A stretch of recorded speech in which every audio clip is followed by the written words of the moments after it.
Olá pessoal, tudo bem com vocês? Aqui é mais uma vez o professor Albino Chegança Júnior e sejam muito bem-vindos ao meu canal e a esta videoaula. Esta é uma aula que também aborda o tema da formação territorial do Brasil, tá?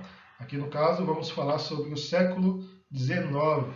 Lembrando que nas duas últimas aulas que eu postei aqui no canal eu falei sobre o mesmo tema. Só que no caso, no primeiro vídeo eu falei especificamente sobre o século XVI e no segundo vídeo eu falei sobre os séculos 17 e 18. Recapitulando que o século XVI ele foi marcado pelo início da colonização, que se deu no litoral, como também pela criação das capitanias hereditárias, que foram a primeira forma de administração do território nacional, bem como a exploração do pau-brasil e o início do cultivo da cana-de-açúcar, como também da criação de gado. Já no último vídeo, sobre os séculos 17 e 18, o destaque ficou por conta do processo de interiorização, onde o Brasil se expandiu para o oeste. O Brasil começou a crescer através do trabalho dos bandeirantes, dos homens chamados de bandeirantes, que tinham essa missão de demarcar, de explorar, tá, novas terras distantes do Oceano Atlântico. Isso também se deu por conta, né, do aval do Tratado de Tordesilhas. E nos séculos 17 e 18 também o destaque fica por conta da busca de novas riquezas, tá? Que impulsionou também, obviamente, o trabalho dos bandeirantes e o processo de interiorização. Aqui no caso, essas riquezas a gente pode citar as drogas do sertão, que tem como principal destaque o cacau, bem como as riquezas minerais. Então a gente está falando de ouro, prata, bronze, cobre, ferro, diamantes e etc. Bom, nesse período, então, muitas cidades nasceram, cidades essas localizadas distantes do Oceano Atlântico. Já no tema da aula de hoje, quando a gente fala em século XIX, a gente tem que mencionar que foi uma continuação desse processo de interiorização, tá? Ou seja, o trabalho dos bandeirantes continuou. Aqui no caso, mais terras foram descobertas, mais cidades nasceram distantes do nosso litoral, bem como novos produtos começaram a fazer parte da diversidade econômica do nosso país. Tá?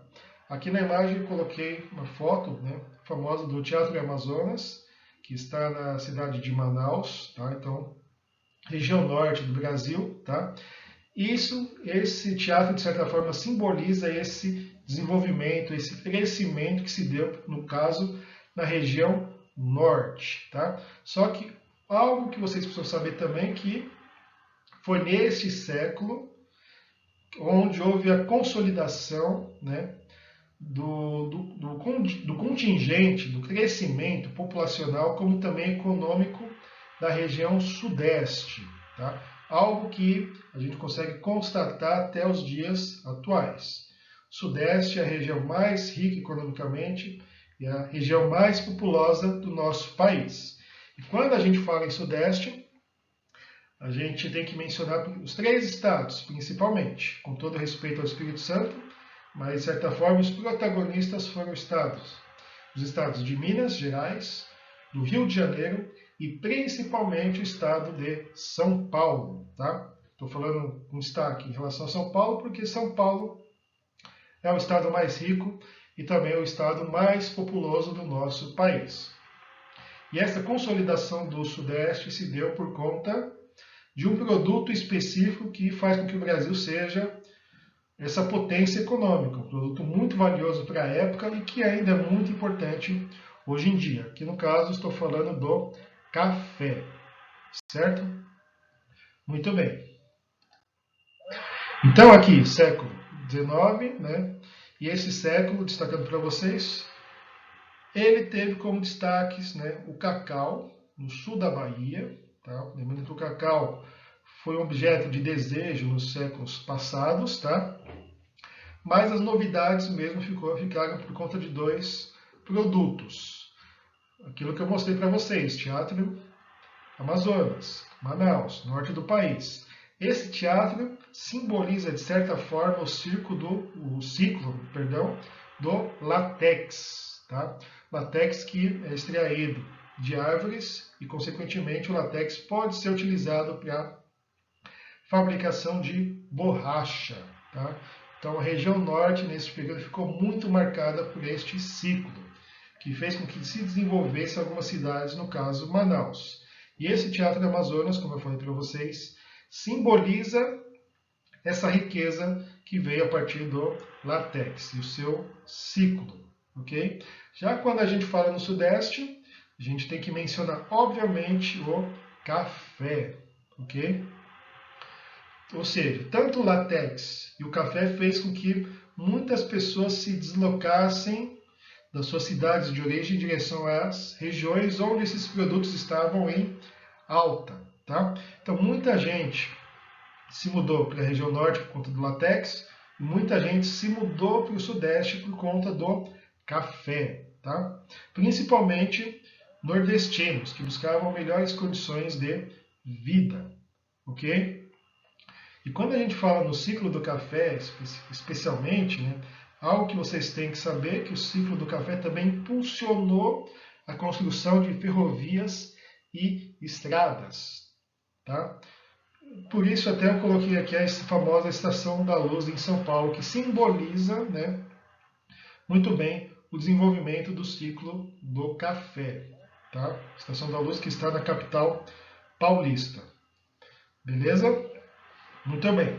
Então é basicamente isso que os estudantes, que vocês têm que saber.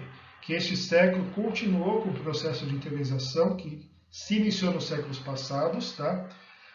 Continuou, obviamente, a exploração da cana-de-açúcar, criação de gado bovino, o cacau teve um bom destaque no sul da Bahia, mas quando a gente fala do ponto de vista econômico, vocês têm que ter em mente a forte presença destes dois ciclos. Látex, no norte, na região amazônica, e o café no sudeste. Tá? E quando a gente fala sudeste, reforçando a mensagem, o sudeste, desde então, foi aí neste século que ele se consolidou como estado, como uma região, mais rica economicamente e populosa, né? Onde o principal destaque recaiu sobre o estado de São Paulo, um estado que teve uma enorme contribuição na produção de café, ok? E também, obviamente, vocês têm que entender que, por conta da construção de mais ferrovias, estradas, o Brasil começou a ter uma melhor conexão entre as suas cidades e regiões. Tá? Lembrando que não é fácil quando a gente fala em um país com as dimensões continentais que nós temos. Isso, hoje em dia, já tem uma sua complicação quando a gente fala na sua logística. Imagina, então, no século XIX. Tá? Então, foi nesse século XIX que o Brasil começou a ter o início de uma melhor articulação, de uma melhor conexão entre as suas regiões. Algo que se desenvolveu ainda mais no século XX, como nós vamos ver, inclusive, já na próxima aula. Ok? Bom, então eu espero que vocês tenham gostado dessa aula, que vocês tenham compreendido. E bons estudos a todos e tchau, tchau.